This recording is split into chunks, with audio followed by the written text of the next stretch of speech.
People walk past him every day, but no one really sees him. One morning, a cruel comment from a young boy cut deeper than dirt ever could.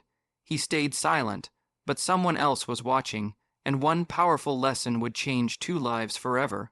This is a story about pride, empathy, and the kindness that opens our eyes.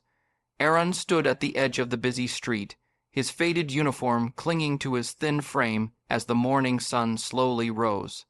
His broom, worn from years of use, felt heavy in his calloused hands. Every day began the same way, sweeping dust, collecting trash, and listening to the sounds of a city that barely noticed he existed. He wasn't always invisible. Years ago, he had dreams of owning a small grocery shop, dreams of sending his younger sister to school, dreams of a life where people called him by name, not by profession. But life doesn't always honor dreams. When his father passed away suddenly, Aaron had to drop out of school and start working. Street cleaning wasn't a job he chose. It was the only one available, yet he did it with quiet dignity. His face, though lined with exhaustion, carried kindness. He greeted every old woman who passed by with a gentle good morning, even if no one replied. He made sure to clear the path near the bus stop, first so schoolchildren wouldn't stumble. He fixed fallen bins without being asked. He worked quietly, hoping that maybe someday life would smile at him again, but most people didn't see him as Aaron. They saw him as that sweeper. On the other side of the same street lived Arjun, a 14-year-old boy who belonged to a world of comfort. His father, Mr. Kapoor, was a wealthy businessman who believed in hard work, discipline, and respect. But luxury can sometimes build walls around young hearts, and Arjun had grown up thinking that money was the measure of worth. He rode to school in a sleek car, wore branded clothes, and never once wondered who cleaned the sidewalk he stepped on or emptied the bins outside his expensive home. To him, people like Aaron were simply part of the scenery. That morning, Arjun stepped out of his house with his backpack, scrolling on his phone, his head full of weekend plans and after-school games. Mr. Kapoor watched his son from the doorway, unaware that today would teach them both something unforgettable. The street buzzed with cars, horns, vendors, and pedestrians. Aaron moved carefully, sweeping leaves into a pile near the curb. His back ached, but he kept going, pausing only to wipe the sweat from his brow with a cloth that used to be white, but had long faded to gray. A group of children from the neighborhood walked by, chatting and laughing. Some glanced at Aaron, then quickly looked away. Others wrinkled their noses. They were used to seeing him here, but never thought twice about who he was or how his day might feel. Aaron took a slow breath and kept working. He had learned long ago that silence was easier than disappointment. He didn't expect smiles or thanks, only the chance to earn enough to buy rice and tea for dinner. He had no idea his quiet morning was about to be shaken by a few careless words, and a lesson that would echo far beyond the street.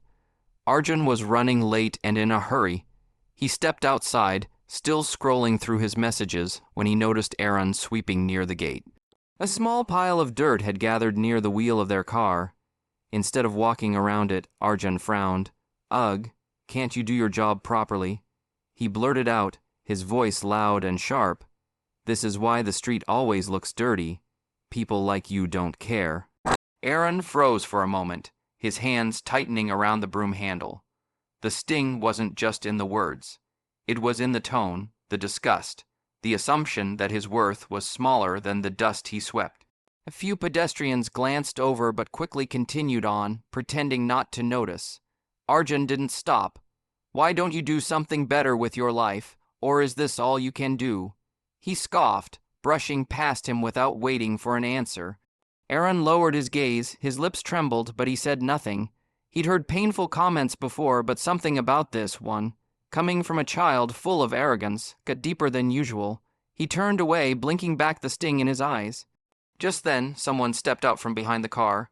It was Mr. Kapoor. He had witnessed everything. "Arjun," he said firmly, his voice calm yet commanding, "come here." Arjun was confused. "Dad, I was just now," his father said, eyes steady. Aaron pretended not to hear. He walked to the next section of pavement and continued sweeping, but his shoulders had dropped, the strength in his movements had faded. For the first time in a long while he felt smaller than the broom in his hands, smaller than the plastic wrappers he picked up every day. Mr. Kapoor looked at his son, disappointment in his eyes. Do you know who that man is? He asked. Arjun shrugged. He's just a street cleaner. Why do you care? Mr. Kapoor took a slow breath. Just, he repeated softly. The problem isn't what he does. It's that you think you're better than him. Arjun frowned, crossing his arms. I didn't mean anything serious. It was just annoying.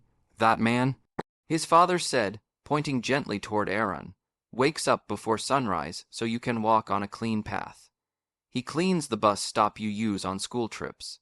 He picks up the trash left behind by people who don't respect his work. And today, my son insulted him. The young boy looked uneasy. I didn't think exactly, his father said. You didn't think, and that's the problem. Arrogance blinds us. Aaron, still sweeping but now slower, overheard fragments of the conversation, but he kept his head down. Mr. Kapoor placed a hand on his son's shoulder. You'll make this right, he said calmly, not with money, not with excuses, but with humility. Arjun looked up, confusion and discomfort mixing in his eyes.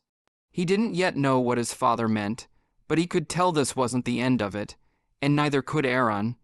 An hour later, when school had already started, Arjun wasn't in his classroom.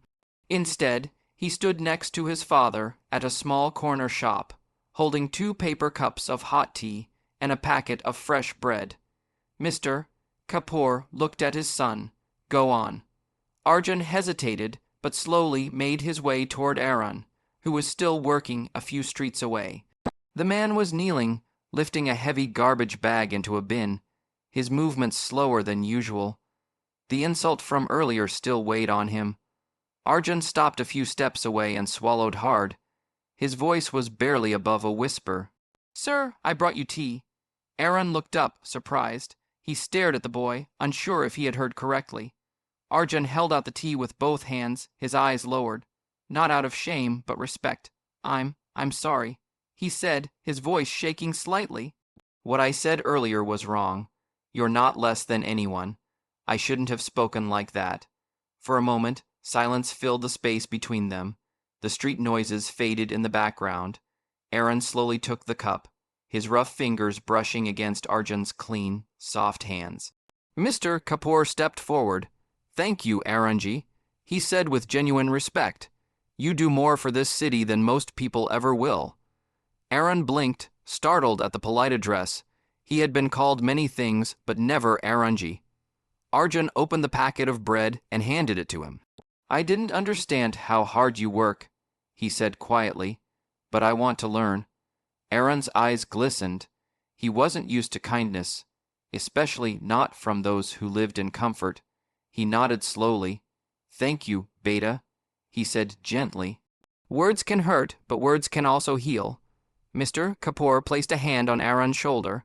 My son will spend this weekend learning from you, not to sweep, but to respect work he never sees up close. Aaron hesitated. That's not necessary, it is, Mr. Kapoor said softly, for him to grow into a good human being. That weekend, Arjun did accompany Aaron, not to sweep, but to walk with him, to listen, to understand. They spoke about life, work, dreams, and dignity. Aaron told him about his sister and his hopes to one day give her a better life. Arjun, for the first time, saw a street cleaner not as a background figure, but as a human being with a story. By the end of the weekend, Arjun didn't just apologize. He changed. A week later, with his father's help, Arjun arranged for new cleaning tools for Aaron and others like him.